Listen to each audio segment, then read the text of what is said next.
Good morning, gossip friends. It is a great day for justice, a great day for justice. Last night, Alec Murdaugh was adjudicated guilty by the state of South Carolina on day 28 of the trial in a record 3 hours and 50 minutes. I think the jury deliberated. They were like, we don't have time for this mess. Everything about this whole trial has been so unbelievable. I know a lot of people have been like, oh, I just heard about this and I'm just getting on the Alex bandwagon. But listen, I've been following this case for 2 years. 2 years. A lot of people joined after the September gunshot part of it, when he shot himself in the head or pretended to shoot himself in the head or whatever all of that was about. I've been following this case for a long time, and I have done a deep dive on every single detail, first as a hobby, and then it just was too much information. And so I started shouting at my telephone every morning and sometimes every night to be like, girl, did you see what happened? So first of all, I have so many notes. I don't usually do notes. I just do this off the top of my head in one take, and whatever it is, it is. That's why you hear my dogs barking. Child, I don't know how to edit. Edit? What's edit? I heard that you could take like those sounds out. I don't know how to do it. I don't know nothing about that life. So all you get is me ranting and raving. But first of all, do you know who the tip of the spear for this entire situation? The very first person who saw something that was like, and then stayed on it and was not deferred. Well, that is our friend Mandy Matney and our friend Liz Farrell over there at the Murdaugh Murders podcast. Let me give you a teeny bit of background in case you do not know. After Mallory Beach was killed in the boating accident, and her mom was like, wait, why those Murdaughs getting preferential treatment and they treat me like garbage and my baby is dead? So she was like, I do not know what to do. So she hired Mark Tinsley to look into everything and to start suing. And so it started being written about in the local paper. Well, Miss Mandy Matney was writing those articles for the local paper. She was like a little, cub reporter over there at the Island Packet, or was she at Fitz News at that time? I do not know. Anyway, this is going to be a long video because I got a lot of notes and a lot to say. Okay, so Mandy started writing about it, and she was like me with like, how, probably you too. You know how you get just like, you're a dog with a bone sometimes, and you're not letting it go. And she kept digging, and she kept digging. And while she was researching the Alec Murdaugh, the boat crash with Paul, she discovered the Gloria Satterfield settlement. So she wrote in the newspaper, well, Mallory is not the first dead body. His housekeeper also died. She put that in the paper. Well, honey, that set tongues a wagging. So the Satterfield boys were like, wait, there's money. Where's our money? And so people were like, wait, you know about the Stephen Smith thing, right? And she was like, well, who is Stephen Smith? And then somebody told her about Stephen Smith, and she continued to write and follow up and publish stories. Well, some people down there in the Low Country got upset. Her life was threatened. Her safety was threatened. She was in big trouble. Her mental health was suffering. She had to get a therapist and a guard dog and other things, but she would not give up. So today, in my opinion, Mandy Matney is a small town superhero because she would not let it go. You know how them little dogs just go yap, yap, yap, yap, yap, and won't leave it alone, little chihuahua? Well, that was Mandy on this case 2 years ago. After the boat crash, 4 years ago, because the boat crash was 4 years ago.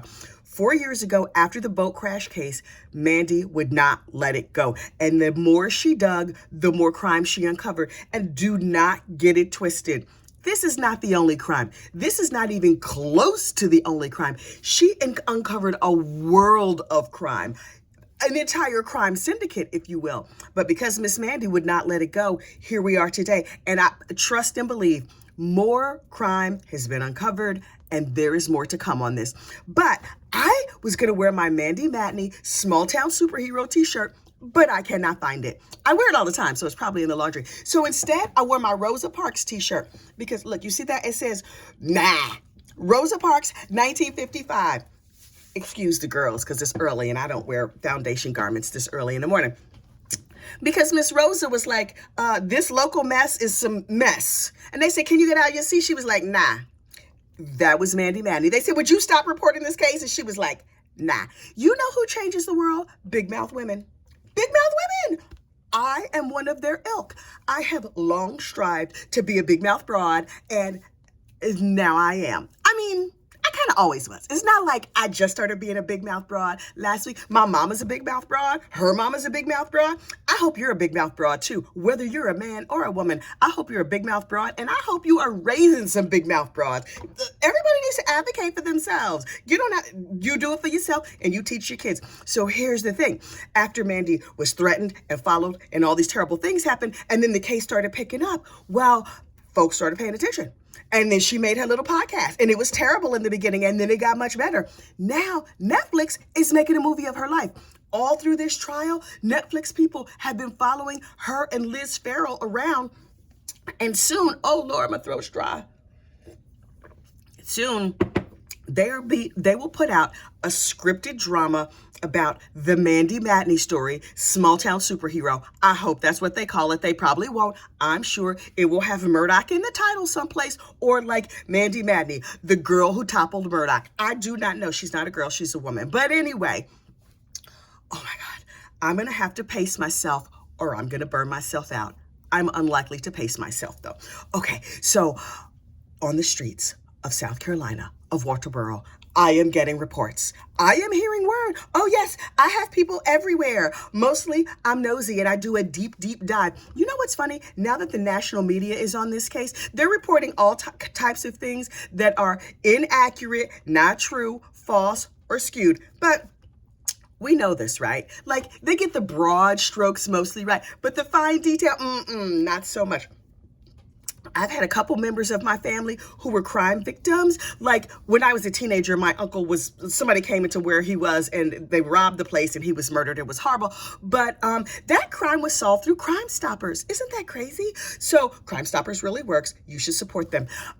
But anyway, when that all happened, I was like 14 or 15 years old and the newspaper kept reporting all these things. And I was like, that is totally false. What?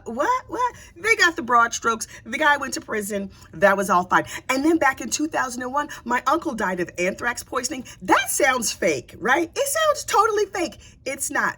Thomas Morris and Joseph Cursine, two postal workers down there in Washington, D.C., the suburbs of D.C. really, died of anthrax poisoning from a letter that was sent to Senator Tom Daschle's office. Child, I could cover that all day because I was inside and I saw what happened and I knew what happened and it was a mess. Want to lose faith in the federal government? Have to deal with them on a regular basis. Like, child, the FBI, the CDC, all of it. Anyway, all of that to say, at one point, because my aunt refused to speak to the media, well, they just made up stories. We were like, wait, that's not, But she didn't want to talk to nobody. And we were all sequestered in the house, trying to like keep everything together. And my son was little. So we let him out on the deck to play. Suddenly, news media from around the world who was camped out in front of the house started reporting that Thomas Morris, my uncle, had a young child. That was my child. Thomas Morris ain't have no young baby. Okay. I have a lot. There's a lot on my mind. Okay, I'm 8 minutes in and I've only got to like 1 point on my notes.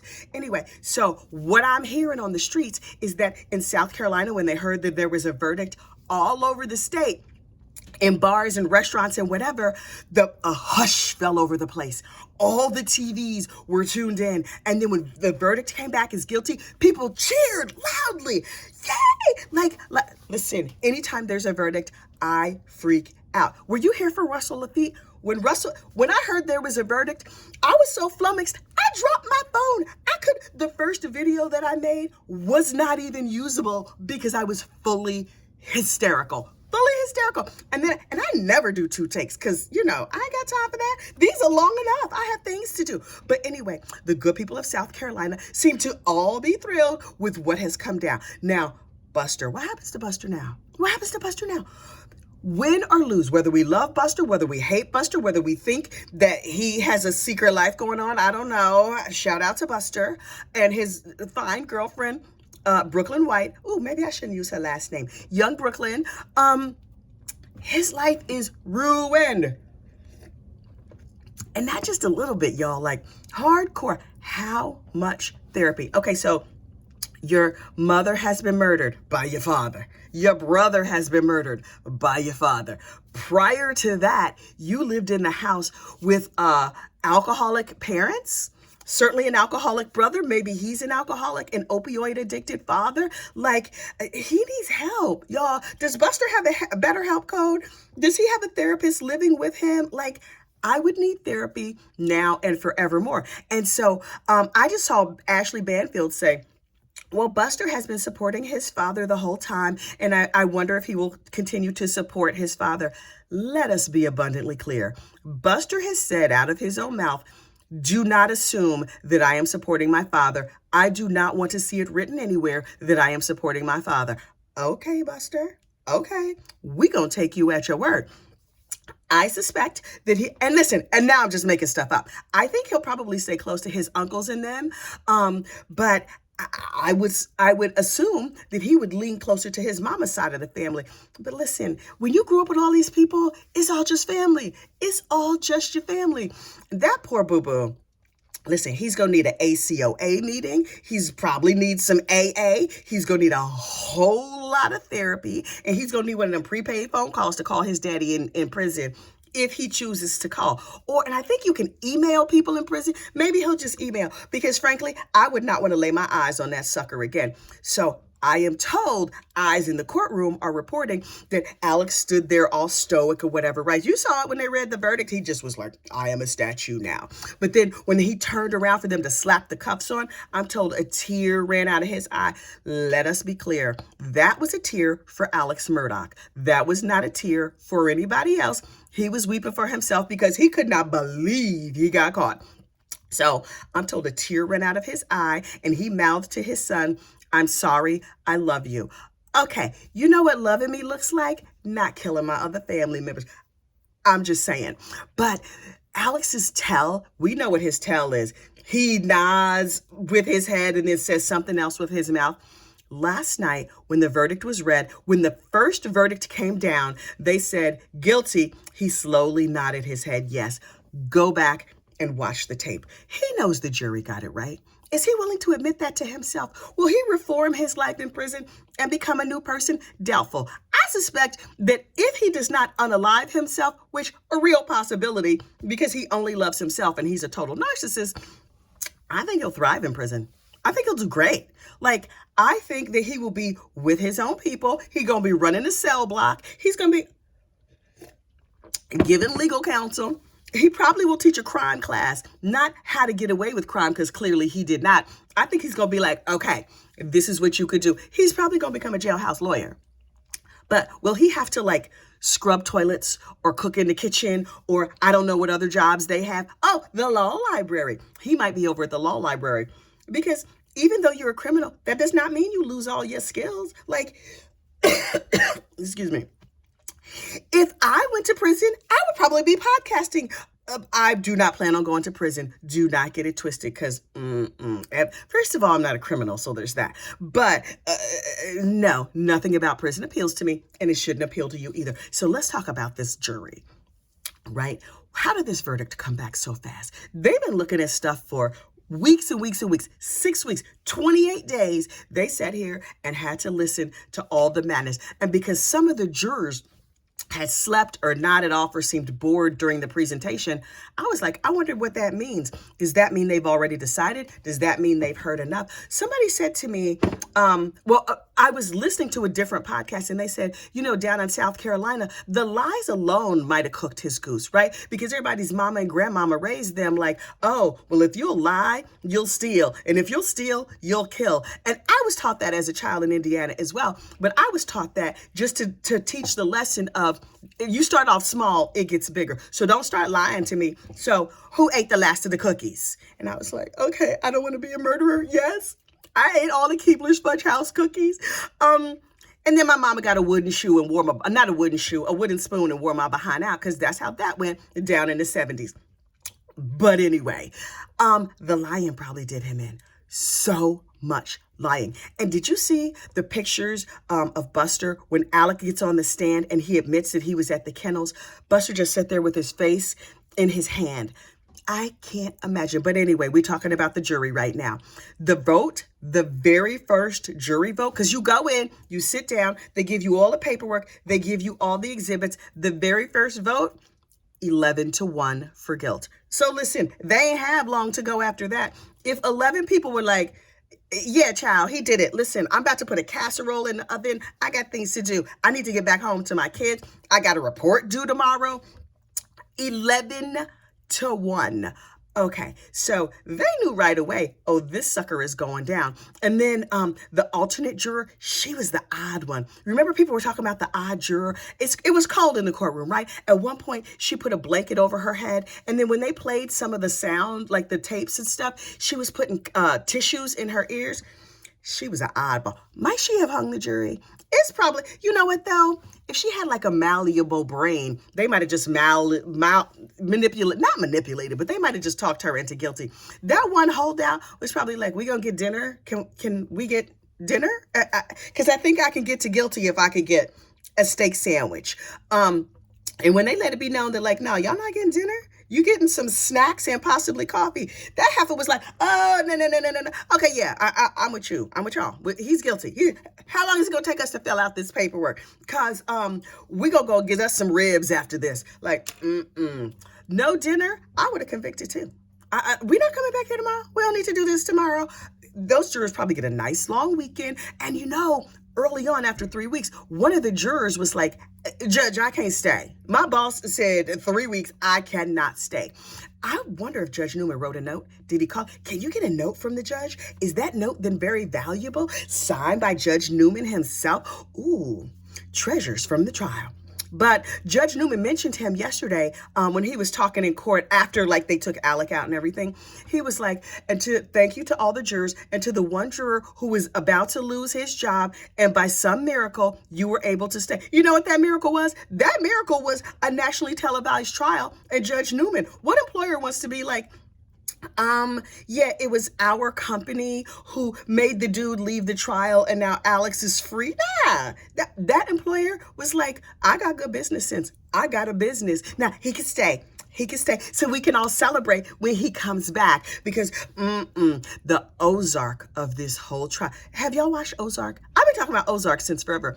Ozark is a version of the Alec Murdaugh story minus the conviction, the criminal conspiracy that happens because Jason Bateman in Ozark started off very small. Marty and his wife, very small. We just gonna do this one little because we just gotta make sure. And the next thing you know, they are kingpins.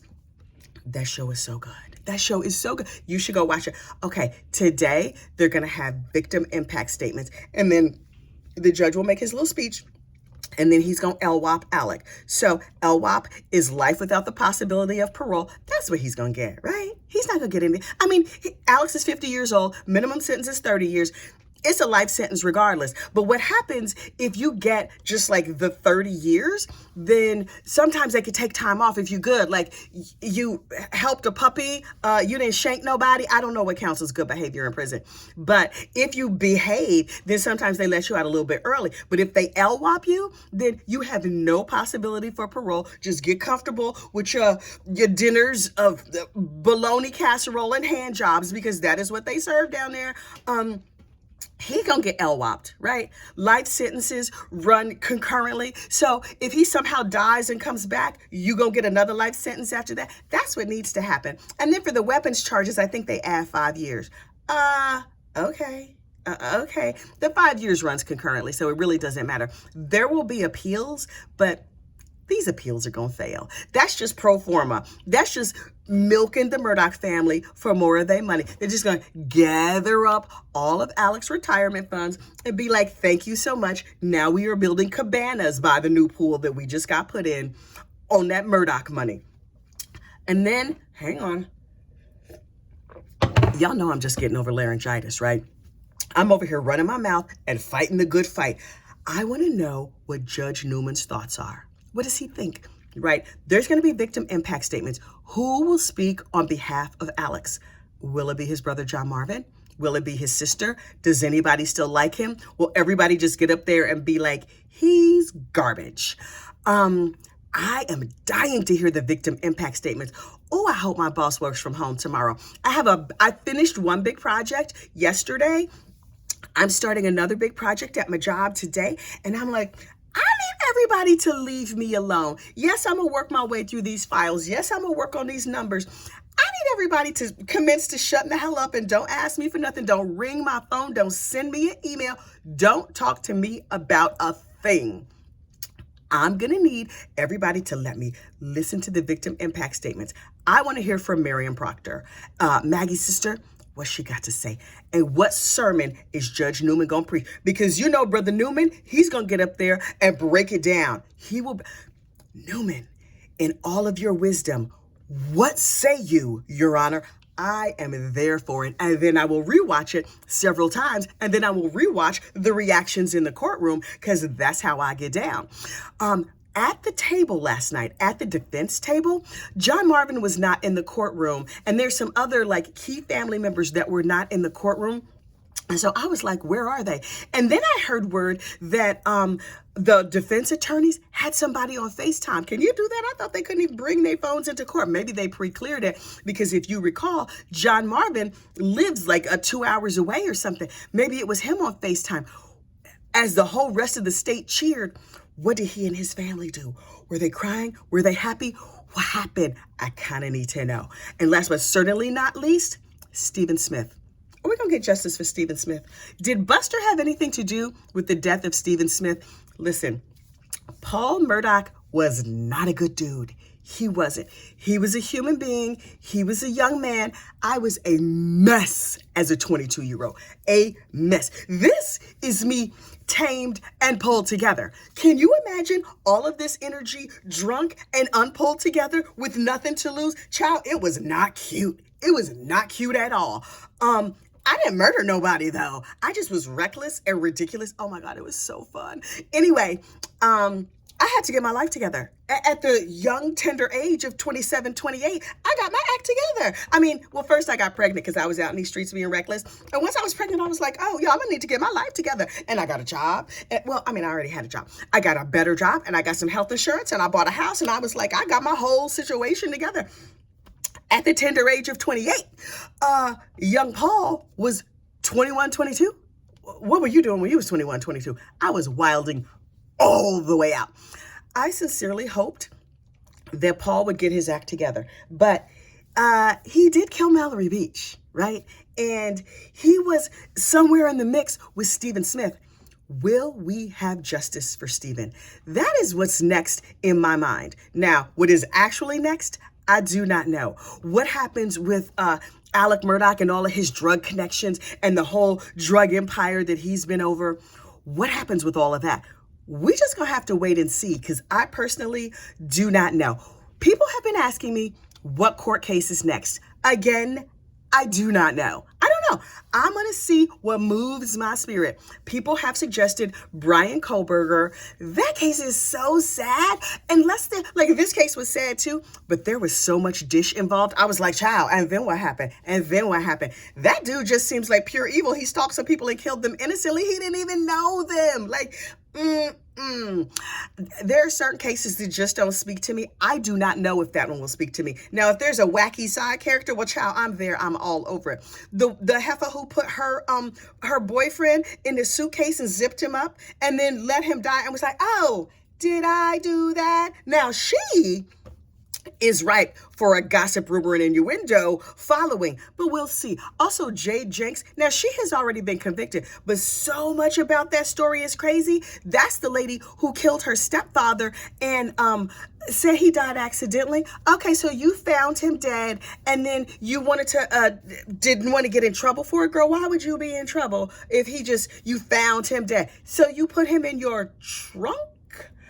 Okay, then you cut him in pieces and put him out for the garbage and was like, how did he get that? I don't know. That knife, oh yeah, that's my knife. And the reason she did it, according to her, was because he had naked pictures of her on his computer. Number one, that's gross. Number two, now I'm hearing maybe he didn't even have naked pictures of her. Child. Okay, that is a case that I could follow, mostly because she's real stupid. Lori Vallow, also crazy, also evil, also, I don't know. I have been following that case for years and years and years. Lori Vallow is a special kind of crazy. Maybe she's next. I don't know. Maybe I'll touch down on a lot of different cases. Listen, We just have to see how the spirit moves me. I do not know. I do not know. So I actually am feeling well enough to try going back to the gym today.